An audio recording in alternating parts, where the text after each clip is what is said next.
ध्यान मूलम गुरुर मूर्ति, पूजा मूलम गुरुर पदम, मंत्र मूलम गुरुर वाक्यम, मोक्ष मूलम गुरुर कृपा।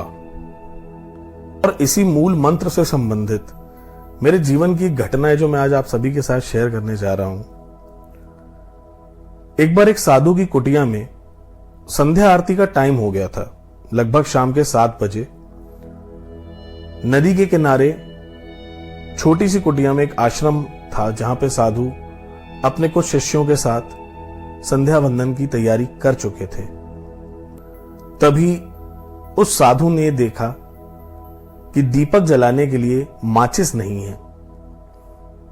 साधु ने वहीं खड़े एक बालक से कहा कि दौड़ के जाओ और दुकान से माचिस की एक डिबिया ले आओ। यह बालक जैसी गुरु आज्ञा थी दौड़ लगा के जाता है और पास की एक दुकान से एक माचिस की डिब्बी खरीद के ले आता है। लौटते वक्त पैर कीचड़ में पड़ जाने की वजह से उसकी चप्पल, उसके पैर गंदे हो जाते हैं, मिट्टी से सन जाते हैं। और इसीलिए क्योंकि अब मंदिर जाना है, संध्या आरती में सम्मिलित होना है, तो उस बालक ने सोचा कि क्यों ना पास ही नदी के तट पे उतर के पहले पैर धो लिए जाएं और फिर मंदिर की ओर चला जाए। ऐसा सोच के वो बालक नदी के तट पे उतर जाता है और जैसे ही अपने पैर को धोने के लिए नदी के अंदर पैरों को डुबोता है, उसकी शर्ट की जेब में रखी माचिस की डिबिया उस नदी में डूब जाती है, गिर जाती है। पैर तो धुल गए किंतु माचिस नहीं है। दौड़ लगा के वह बालक फिर से एक दूसरी माचिस की डिबिया खरीदता है और कुछ विलंब के साथ उस साधु के पास मंदिर में, कुटिया में दोबारा पहुंचता है। जाके देखता है कि वहां तो पहले से ही दीप भी प्रज्वलित है, यानी माचिस का इंतजाम उसके पहुंचने के पहले हो चुका है। चुपचाप कोने में जाके वह संध्या वंदन में, आरती में सम्मिलित होता है और इसके समाप्त हो जाने के बाद वो अपनी जेब में रखी माचिस की डिबिया साधु को जाके पकड़ा देता है। अचानक वो साधु उस माचिस की डिब्बी को अपने हाथ से उठाते हैं और दूर फेंक देते हैं। और उनके चेहरे के भाव को देख के समझ आ रहा था कि वो नाराज हैं, गुस्सा हैं। डरते घबराते हुए इस बालक ने अपनी कहानी उस साधु को सुनाई। डरे हुए बालक की टूटी फूटी बोली में से जो भी शब्द वो साधु समझ पाए, उन्होंने कहा कि माचिस तो वही चाहिए थी जो गीली हो गई, तो अब इस दूसरी माचिस का क्या काम। बालक की कहानी बता देने के बाद साधु का इस प्रकार का एक वाक्य कहना, ऐसी प्रतिक्रिया देना बहुत ही अजीब थी, समझ में ना आने वाली थी। और इसीलिए उस बालक ने बाबा से अनुरोध करते हुए ये बात कही कि अगर बाबा मुझसे कोई गलती हो गई हो तो मुझे क्षमा करें, किंतु मुझे यह जरूर बताएं कि आप मुझसे किस बात पे रुष्ट हैं, किस बात पे गुस्सा हैं। जिसके जवाब में काफी सौम्यता के साथ वे कहते हैं कि पैर गंदे हो गए थे तो धोने क्यों गए, ना तू पैर धोने जाता और ना तेरी माचिस गिरती, और अगर तू उस गंदे पैर से ही समय पे आ जाता तो तेरी माचिस से आज संध्या वंदन हो जाता। क्योंकि तू पैर धोने में लग गया तो तेरी सेवा की आज स्वीकृति नहीं हुई, किसी और के भाग्य में था, वो माचिस लेके आया और संध्या वंदन हो गया। और अब क्योंकि संध्या वंदन हो चुका है तो ये माचिस तेरी मेरी किस काम की। बालक ने कहा कि बाबा संध्या वंदन का समय था, कुटिया में तो वैसे भी नहा धो के शुद्ध भाव से ही कोई भी भक्त प्रवेश करता है, मंदिर है। तुम मेरे पैर कीचड़ में सन गए थे तो मैं कैसे मंदिर में प्रवेश करता। पर शायद वे साधु चाहते थे कि उस बालक के जीवन में जो तर्क का महिमा मंडन था, तर्क के आधार पे किसी भी चीज को सही साबित कर देना, और जिसको हम सही साबित कर सकते हैं किसी तर्क के आधार पे, वह गलत भी सिद्ध किया जा सकता है। और शायद इसी सही और गलत के बंधन से मुक्त करने के लिए उन्होंने उस बालक को दोबारा एक दूसरे तर्क के साथ उसकी अपनी ही बात में उलझा दिया। और उन्होंने वही बात कही जो किसी भी सन्यासी से, किसी भी साधु से एक्सपेक्टेड है। वे कहते हैं कि तेरा शरीर मिट्टी का है, ये संसार मिट्टी का है, तेरा शिव मिट्टी का है, ये धूना मिट्टी का है, उसकी मूर्ति मिट्टी की है। और मिट्टी से बने शरीर पर मिट्टी लग जाने के बाद क्या फर्क पड़ जाता? गुरु वाक्य था, गुरु की आज्ञा थी कि माचिस लेके आनी है। अगर हम तर्क के दृष्टिकोण से इस बात को समझने की कोशिश करेंगे तो मैं जानता हूं और ये बात समझ सकता हूं कि आप में से बहुत से लोगों को ये बात अजीब भी लग सकती है या किसी को ये बात सही भी लग सकती है, किंतु यहां पे गुरु का उद्देश्य सिर्फ यह समझाना था कि किसी भी साधक के लिए, किसी भी बालक के लिए संसार में कोई भी नियम, कोई भी कानून या कोई भी रीति रिवाज उसके गुरु के वाक्य से बड़ा नहीं है।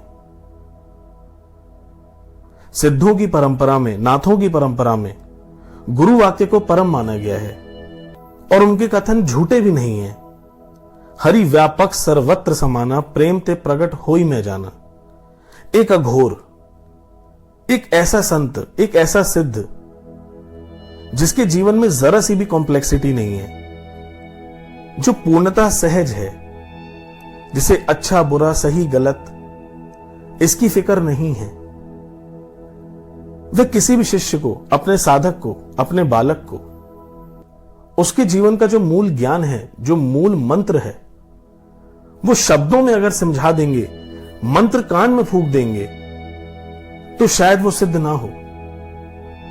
लेकिन गुरु कृपा से, ईश्वर की कृपा से हमारे जीवन में अगर ऐसे साधुओं का, ऐसे गुरुजनों का सानिध्य हो जो शास्त्र के, वेदों के, ध्यान के, उनके अनंत जन्मों की जो मूल कमाई है, जो सारे समझ का जो निचोड़ उन्होंने निकाला है, अगर वो इस प्रकार अपने शिष्य के अंदर उस भाव को जागृत कर सकते हैं, अगर वह किसी बालक के अंदर इस चीज को प्रैक्टिकली समझा सकते हैं, तो मुझे ऐसा लगता है कि गुरु द्वारा दिया गया केवल एक मूल मंत्र व्यक्ति को जीवन में सब कुछ प्रदान कर सकता है। वो सहारा दे सकता है जिससे और कोई सहारे की आवश्यकता ना बचे। दोस्तों, हम अपने जीवन में कभी कभी इतने लॉजिकल हो जाते हैं, हम दिन भर में ज्यादातर समय अपने दिमाग से ही सब कुछ एनालाइज करने का प्रयास करते हैं, कोशिश करते हैं। हम ये भूल जाते हैं कि हमारे पास एक दिल भी है, एक हृदय है, भावनाएं हैं, एक भीतर अनुभूति है जो हमारे जीवन में गाइडेंस का काम करती है, हमें रास्ता दिखाती है। इसीलिए जो हमारे स्वाभाविक तर्क हैं, उन जिज्ञासाओं की शांति, उन डाउट्स को क्लियर करना बहुत जरूरी है। पर हमें इस बात का भी ध्यान रखना उतना ही जरूरी है कि इन लॉजिक्स के पीछे, हर चीज के पीछे का तर्क जानने की जो एक कला, जो एक एक्सरसाइज हमारे दिमाग ने गढ़ ली है, ये एक विशेष साइकिल है जिससे बाहर निकलना बहुत मुश्किल है। क्योंकि मन का स्वभाव है सत्य से विपरीत चलना। जो चीज जैसी दिख रही है उसके विपरीत के ख्याल आपके मन के अंदर हमेशा आ सकते हैं। और इस बात को भी समझ लेना बहुत जरूरी है कि हमारा माइंड किसी भी लॉजिक को, अगर वो सत्य के करीब है, अगर हमारा जो लॉजिक है, हमारा जो तर्क है वह सत्य के निकट है या सत्य है, तो वह हमें जीत महसूस कराता है कि ये जो हमारा तर्क था, ये जो एक्सरसाइज थी, दिमाग का जो बुना हुआ जाल था, जो हमारी इन्वेस्टिगेशन थी, एनालिसिस था, ये सत्य है। ये एक जीत की तरह है जो इंसान को जीत के जोश में सही होने की आदत डाल देता है। एक नशे की तरह है, एक एडिक्शन की तरह है। और ऐसा ही इंसान हमेशा अपने आप को सही घोषित करने में लगा रह जाता है। दूसरी ओर हमारे तर्क अगर विपक्ष में हो, सत्य के विपरीत हो, सत्य भले ही ये समाज का बनाया हुआ सत्य हो, सत्य भले ही ये गढ़ा गया सत्य हो, और अगर हम इस सत्य के भी विपरीत अपने तर्क रख रहे हैं, बार बार तर्क रख रहे हैं, स्वाभाविक दृष्टिकोण से स्वभाव के जो तर्क हैं, हमारी खुद को समझने के लिए जो हमारे लॉजिक्स की जरूरत है, हमारे स्वभाव को, हमारे शरीर को, हमारे मन को, हमारे माइंड को, वो जरूरी है। किंतु जब हम अपने जीवन में हर चीज के पीछे किसी न किसी विरोधाभास के साथ कि हर व्यक्ति को, हर ज्ञान को, हर शास्त्र को, हर मंत्र को जब हम तर्क के आधार पे सही या गलत आंकने लगते हैं तो हम संसार से कटने लगते हैं। हम अपने आप को हमेशा किसी न किसी के विरोध में पाते हैं। और मेरे अनुभव में ऐसा व्यक्ति अपने दिमाग को ऐसा प्रोग्राम कर लेता है, ऐसा ट्रेन कर लेता है कि वो ज्यादातर चीजों में, समाज के अंदर, अपने जीवन के अंदर जो भी विषय हैं, जो भी मत हैं, उनके विपरीत अपने आप को रखने में ज्यादा कंफर्टेबल महसूस करता है। और दोस्तों, यही तर्क का भी द्वंद्व है। एक जीत है, एक हार है। जीत भी उलझाती है, हार भी उलझाती है। एक शिष्य को अपने गुरु वाक्य पे भरोसा रखते हुए, गुरु संपदा पे भरोसा रखते हुए उसका पालन करना चाहिए। और यही इस मंत्र का मूल आधार भी है।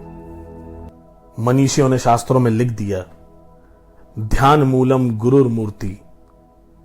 गुरु का श्रृंगार, गुरु का स्वभाव, गुरु के एट्रीब्यूट्स, गुरु का स्वरूप जो आपने अपने गुरु का स्वरूप गढ़ लिया है, जो आपके समक्ष है, वही आपके ध्यान का केंद्र है। आपके जीवन का ज्ञान, आपके जीवन का ध्यान उस पे केंद्रित है, वही आपको ध्यान में ले जा सकता है। एक साधक के लिए उसकी गुरु पादुका ही उसके जीवन की पूजा है, उसकी वंदना है, उसकी इबादत है। गुरु का वाक्य एक साधक के जीवन का मूल मंत्र है। और इस सभी झमेलों से जो अंतिम छुटकारा है, जिसे मुक्ति कहा है, जिसे मोक्ष कहा है, उसका मूल गुरु कृपा है। दोस्तों, अध्यात्म जगत में बहुत से विषय हैं, अलग अलग रास्ते हैं, सबकी अपनी अपनी विचारधाराएं हैं, अपनी अपनी धारणाएं हैं, अपने अपने मत हैं। पर संप्रदाय कोई भी हो, धारणा कोई भी हो, जहां गुरु और शिष्य का संबंध है, वहां समर्पण का संबंध है, वहां विनम्रता का संबंध है, वहां आज्ञा का संबंध है। और इसीलिए देश अलग हो सकते हैं, भाषाएं अलग हो सकती हैं, धर्म अलग हो सकते हैं, पर एक शिष्य और उसके गुरु के बीच का संबंध हमेशा एक रहता है। और यह बात हम सब जानते हैं। इसी के साथ सोचा था कि आज के वीडियो में अपने जीवन की ऐसे ही एक और कहानी, कोई किस्सा आज आपके साथ शेयर करूं। अगर अच्छा लगा हो तो इसे लाइक करें, परिवार के सदस्यों के साथ, अपने दोस्तों के साथ इन वीडियोस को शेयर करें। अगर आपको इसी प्रकार का स्पिरिचुअल कंटेंट अच्छा लगता हो तो चैनल को सब्सक्राइब करें। धन्यवाद।